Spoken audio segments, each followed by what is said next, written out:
Bienvenue à cette nouvelle édition de Décryptage sur Africa 24. WWF est une des plus grandes organisations indépendantes de conservation de la nature au monde, avec un réseau actif présent dans plus de 100 pays, dont le Gabon. Dans le pays, Laurent Magloire Sommet en est le responsable politique et partenariat, par ailleurs directeur pays par intérim.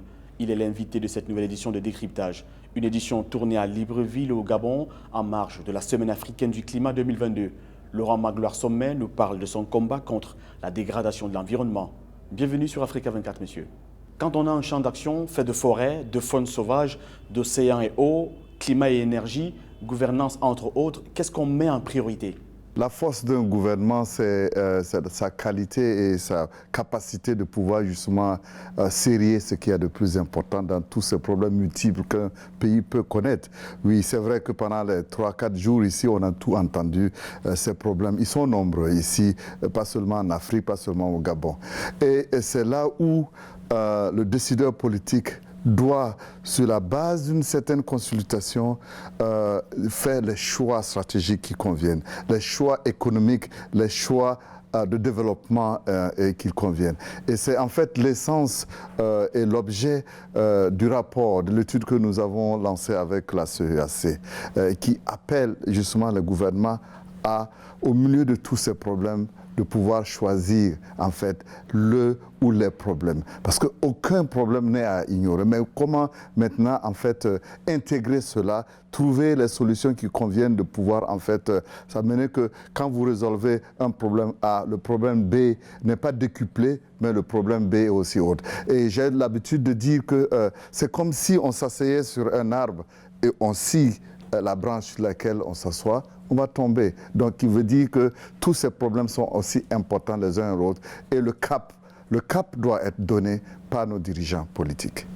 Occuper ce rôle dans un pays comme le Gabon, doté d'une exceptionnelle biodiversité, fait de vous un privilégié, j'imagine.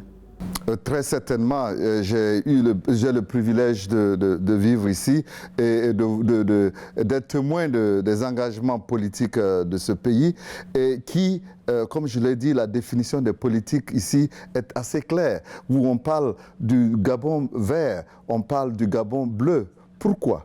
Parce que le gouvernement a fait certains choix stratégiques où les investissements doivent être dirigés au-delà. Et je crois que c'est ça.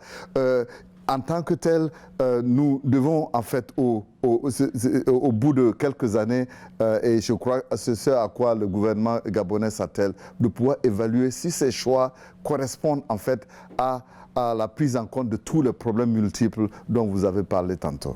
Le Gabon est un pays modèle en matière de gestion durable des forêts en Afrique centrale. Est-ce que c'est parce que la nature à elle seule joue son rôle ou alors c'est le prix de gros efforts qu'un organisme comme le vôtre consent à cette fin ?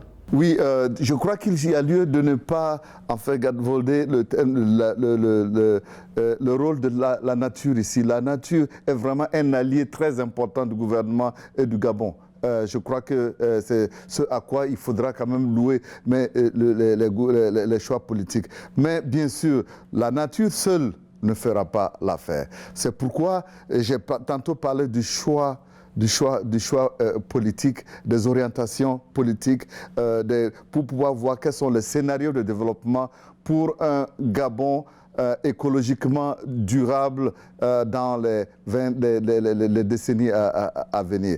Et c'est certainement que le Gabon ne pourra pas le faire seul. C'est pourquoi vous verrez que dans le concert international, le Gabon apporte sa voix à cette collaboration et à cet engagement et à cette coopération multilatérale. Et je crois que c'est un élément important de pouvoir en fait mobiliser toutes les ressources, tous les efforts qui sont disponibles afin de soutenir les engagements et les choix du gouvernement, mais aussi, bien sûr, l'engagement des populations gabonaises. Cette biodiversité n'est cependant pas épargnée par les activités d'origine anthropique, parmi lesquelles l'exploitation forestière, l'installation des plantations agro-industrielles, la surpêche, le braconnage et la pollution. Comment y faites-vous face ? Oui, je crois qu'au sein de notre institution, d'abord, je crois que je m'excuse d'insister beaucoup sur ça, la planification est vraiment importante. Et nous, notre institution, en opérant ici au Gabon, nous opérons dans un cadre qui est balisé.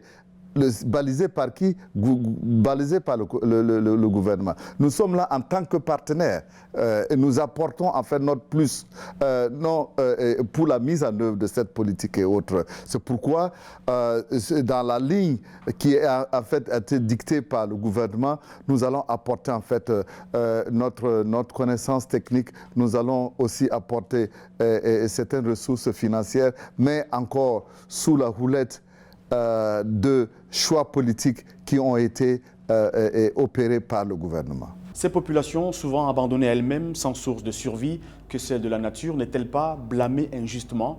Elle semble ne pas avoir d'alternative. Oui, c'est avec tristesse que j'ai vu l'autre jour des images d'un homme qui a été en fait écorné par un éléphant. Cela est triste.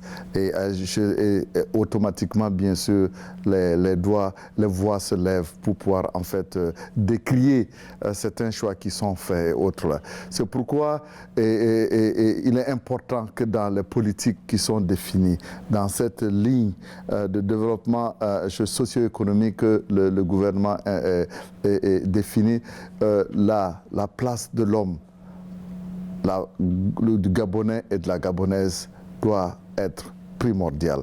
Il doit être associé à cette décision haute-là pour qu'il puisse tirer le meilleur profit de ce capital naturel dont le Gabon est si riche. Merci d'avoir accepté l'invitation d'Africa 24.